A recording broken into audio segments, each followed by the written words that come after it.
네, 안녕하세요. 용박사입니다. 오늘은 삼성에서 예전에 만들었다가 이제는 사라져버린 아쉬운 카메라 캐녹스 GX1에 대해서 알아보도록 하겠습니다. 네, 삼성에서 만든 필름 카메라, 뭐 흔히 똑딱이 정도는 많이 아시는 분들이 계실 텐데, 필름 SLR, 그것도 렌즈 교환식입니다. 렌즈를 이렇게 뺐다 꼈다 할 수 있는 렌즈 교환식 필름 SLR을 만들었다는 사실을 잘 모르는 분들이 많으세요. 사실은 캐녹스 GX1 같은 경우에는 장점보단 단점이 훨씬 많은 카메라입니다. 생긴 거는 AF가 잘 되게 생겼지만 실제로는 MF 렌즈고요. AF가 아예 지원되질 않습니다. 그리고 이 당시 카메라들이 보통 플래시 팝업 같은 경우에는 자동을 많이 지원했는데, 플래시 팝업도 수동이에요. 손으로 이렇게 열어줘야 열립니다.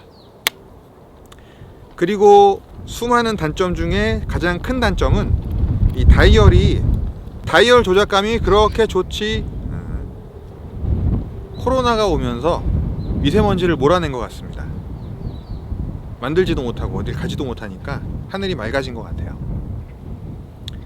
그래서 이 GX1의 단점이라고 한다면 이 조작감이나 이런 것들은 사실 형편없는 정도입니다. 다이얼을 돌릴 때도 이게 한 단이 걸린 건가 안 걸린 건가 약간 서걱서걱해서 잘 느낌이 안 나요. 사실은 그냥 뱅글뱅글 도는 느낌이고 한데, 그럼에도 불구하고 굉장히 의미가 있다고 생각하는 점들이 많아서 오늘 부득불 제가 소개를 하고자 합니다. 사실은 네이버에 가시면 이 캐녹스 GX1 사용자 모임 카페가 있어요. 카페의 주인장이 접니다. 제가 2001년이었나요? 2년이었나요? 이 카메라를 구입한 다음에 네이버에다 카페를 만들었는데 몇 명이나 가입할까 했는데 의외로 되게 많은 분들이 가입을 하셨어요. 그래서 그 당시에는 구입할 수 있는 메이드 인 코리아 카메라라고 하는 게 되게 똑딱이었죠. 삼성에서 만든 똑딱이들, 아니면은 옛날 카메라로는 코비카라는 게 있었어요. 대한광학에서 만들었던 코비카라는 카메라가 있었는데, 그때 저는 GX1을 구입하게 되면서 카페를 만들었었죠.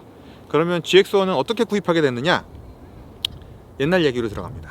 2000년대 초반에 가면은 각 카메라 메이커별로, 메이커라고 하긴 좀 그렇고 카메라 브랜드별로 캐논 클럽, 니콘 클럽, 그다음에 뭐 펜탁스 클럽, 이런 클럽들이 있었어요. 그래서 그런 클럽들이 동호회로 이제 존재를 했는데, 그때 로커 클럽이라는 데가 있었습니다.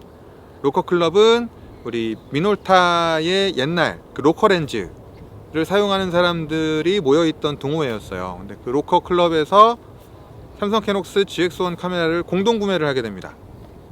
그래서 그때 제가 구입을 했고요. 제가 구입한 세트는 GX1 바디에 50mm 1.4 렌즈, 그리고 28-105 줌 렌즈와 70-300 줌 렌즈, 여기에 전용 TTL 플래시까지 해서 구입을 하게 됐고요.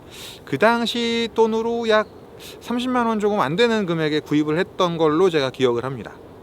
그래서 구입을 한 다음에, 그때 제가 대학생 졸업반쯤 됐었을 텐데, 대학생이니까 얼마나 신나게 들고 돌아다니면서 찍었겠습니까. 그래서 여러 가지 여러 곳에 가서 사진들을 찍고 했었는데 굉장히 재밌는 경험이었어요. 그리고 굉장히 뭐 별거 없어 보이지만 이게 사실은 전용 스트랩도 있고 전용 리모컨도 기본적으로 줍니다. 그래서 여기 보시면 버튼이 하나 있어요. 네. 이게 리모컨 모드로 사용할 때에는 이 모드를 작동시켜 놓고 하면 됩니다. 그러면은 카메라를 삼각대나 어디에 거치시켜 놓고 리모컨으로 짤칵 눌러서 찍을 수 있는 기능을 지원해 주고요. 그리고 여기에 보시면 가장 인상적인 게, 옛날 카메라 써보신 분들은 아마 아실 거예요. 여기 보시면 요게 뭐라고 써 있는지 보이시죠? 요거 파노라마. 네, 요게 간이 파노라마 기능입니다. 요거를 요렇게 하시면 필름 매거진실의 위아래를 막아주는 거예요. 우리가 왜 지금 16:9 영상을 찍고 있지만 시네마 느낌을 주기 위해서 위아래를 블랙바로 막는 것처럼, 이것도 간이 파노라마 기능으로 해서 이미지 비율만 맞춰주는 겁니다. 어떻게? 위아래를 잘라서, 크랍해서. 이런 기능이 하나 있고, 이 카메라에서 가장 중요한 부분이 여기죠. 이렇게 잘 안 보일 텐데 여기 메이드 인 코리아라고 쓰여 있습니다. 메이드 인 코리아. 삼성이 뭐 여러 가지 이슈가 있어서 결국에는 이 사업을 접었겠습니다만, 전 개인적으로 굉장히 아쉬운 부분 중에 하나인 것 같습니다. GX1이 마지막 필름 카메라가 되었다는 건 굉장히 아쉬운 부분인 것 같아요. 자, 그리고 이 네이밍에 대한 제 개인적인 추측을 하나 여기서 공개? 아무튼 제 개인적인 추정을 한번 말씀드려볼까 하는데, 삼성이 지금 스마트폰 이름이 뭐죠? 스마트폰 이름이 갤럭시입니다. 삼성이 사실 이 갤럭시라는 이름에 집착 내지는 굉장히 갤럭시라는 이름을 애착을 가지고 사용한 게 꽤 오래 전 일이거든요.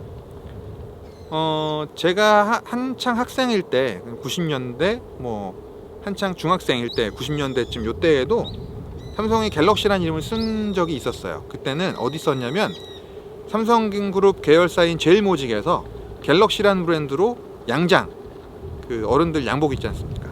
그 양복을 갤럭시라는 이름으로 만들었었어요. 그리고 지금은 이제 가장 그룹사에서 중요하다고 하는 그 삼성 스마트폰에 갤럭시라는 이름을 쓰고 있는데, 제 추측이에요. 개인적인 추측으로는 이 GX가 갤럭시의 줄임말이 아닐까 라는 추측을 저는 하고 있습니다. 그렇지 않고서는 사실 SX 이렇게 가는 게 좋거든요. 아니면 KX, 캐녹스니까 KX로 가든지, 아니면 삼성이니까 SX로 가든지 하면 되는데, GX 이거 뭐지? 라고 생각을 하다가 제가 문득 들었던 생각이, 삼성은 갤럭시지. 그럼 여기서 여담 하나 더 갈게요. 신세계, 우리 신세계백화점 알고 있죠? 이마트도 경영하고 있는 신세계 그룹이 좋아하는 건 뭔지 아세요? 신세계에서 이마트에 가시면 그 즉석조리 식품을 만들어 놓은 상품들이 있는데, 그 브랜드가 뭔지 아십니까? 피코크입니다. 피코크를 해석하면 우리나라 말로 공작새예요. 근데 사실은 신세계백화점의 옛날 마크에 공작새가 들어가 있는 거 아십니까? 네, 그래서 신세계백화점은 공작새, 삼성은 갤럭시, 뭐 이런 식으로 각 회사마다 유난히 그렇게 애착을 보이는 네이밍 내지는 뭐 어떤 마크 같은 것들이 있는데, 제 추정에 GX1은 갤럭시 1이 아닐까 하는 생각을 해봤습니다. 그럼 이제부터 실제로 한번 이 카메라로 사진들을 찍어 보면서, 또 찍은 사진들을 한번 보시면서 코멘트를 드릴 건데요. 중요한 게 하나 있습니다. 이 안에 필름이 들어가 있는데, 이 필름의 유효기간이 2010년 3월까지입니다. 그러니까 지금부터 딱 10년 전에 유효기간이 끝난 필름이에요. 근데 이 필름을 사실은 냉동실에 보관하고 있었거든요, 제가. 그래서 얼만큼 뭐 현상을 해서 이미지가 나올지는 모르겠어요. 근데 일단은 한번 찍어 볼 거고요. 그렇게 촬영을 마친 뒤에는 안에 들어가서 삼성 카메라의 연도별 제품들을 한번 살펴보면서 추가로 코멘트를 드리도록 하겠습니다.